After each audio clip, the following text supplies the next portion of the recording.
શરણાઈઓ વાગી રહી છે, બેન્ડ વાજાવાળા તમારા આંગણે ઊભા છે, જાન ઉપડવાની તૈયારીમાં છે અને તમે પોતે એક વરરાજા છો એવી તમને અત્યારે ફિલિંગ આવતી હશે નહીં?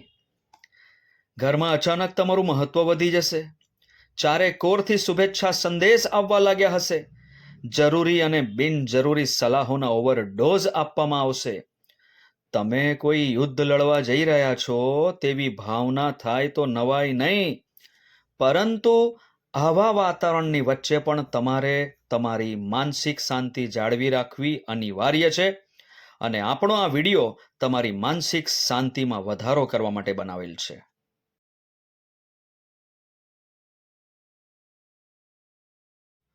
સર્વપ્રથમ પરીક્ષાના આગલા દિવસે પરીક્ષા સેન્ટર પર રૂબરૂ જઈને જોઈ આવવું કે કયા વર્ગખંડમાં મારે બેસવાનું છે અને મારો બેઠક નંબર કઈ બેન્ચ પર લખાયેલો છે, વિદ્યાર્થીઓની યાદીમાં મારું નામ છે કે નહીં, આ બધું જ આગલા દિવસે શોધી લેવું, જેથી કરીને પરીક્ષાના દિવસે આપણે રિલેક્સ રહી શકીએ.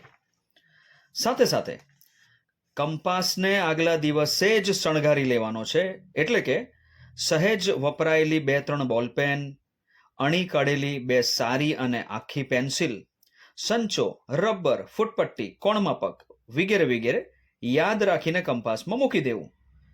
કારણ કે એક પણ વસ્તુ ભૂલાઈ જશે તો ચાલુ પરીક્ષાએ એ વસ્તુ માગવામાં તમારો સમય પણ બગડશે.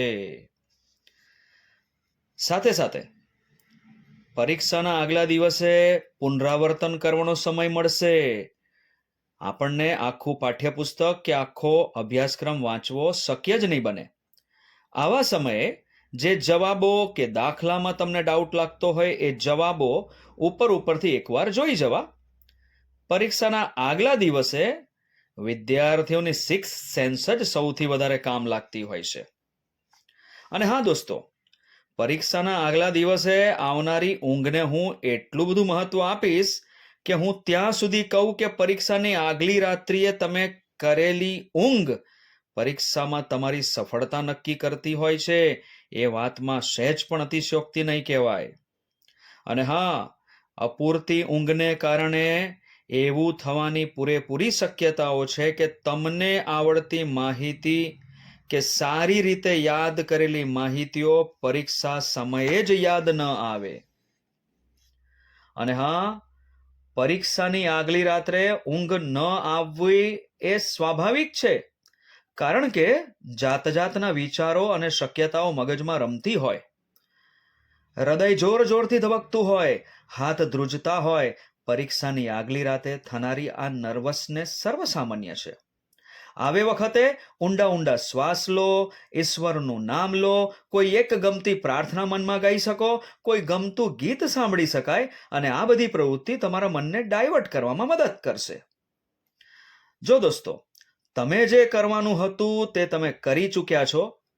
કર્મ કરવાનું તમારા હાથમાં હતું, જે તમે કરી લીધું છે. પરિણામ તમારા હાથમાં નથી. તમે કરેલા કર્મ અને મહેનત પર ભરોસો રાખો, ઈશ્વર પર ભરોસો રાખો.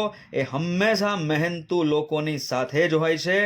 તમારી પરીક્ષાની બધી જવાબદારીઓ ઈશ્વર ઉપર છોડી દો. એ જે કરશે એ સારું જ કરશે. ચિંતા કે તણાવ કરવાથી તમારી પરીક્ષામાં કશો જ ફરક પડવાનો નથી. તો બસ દોસ્તો, આંખો બંધ કરી સૂવાનો પ્રયત્ન કરો, કારણ કે આવતીકાલનો સવારનો સૂરજ તમારા માટે અસંખ્ય આશાઓના કિરણો લઈને આવવાનો છે. Good luck. હું ચિરાગ ગાંધી આપ સૌને આ તમારી પરીક્ષા માટે અનેક અનેક શુભકામનાઓ આપું છું. ગુડ બાય દોસ્તો.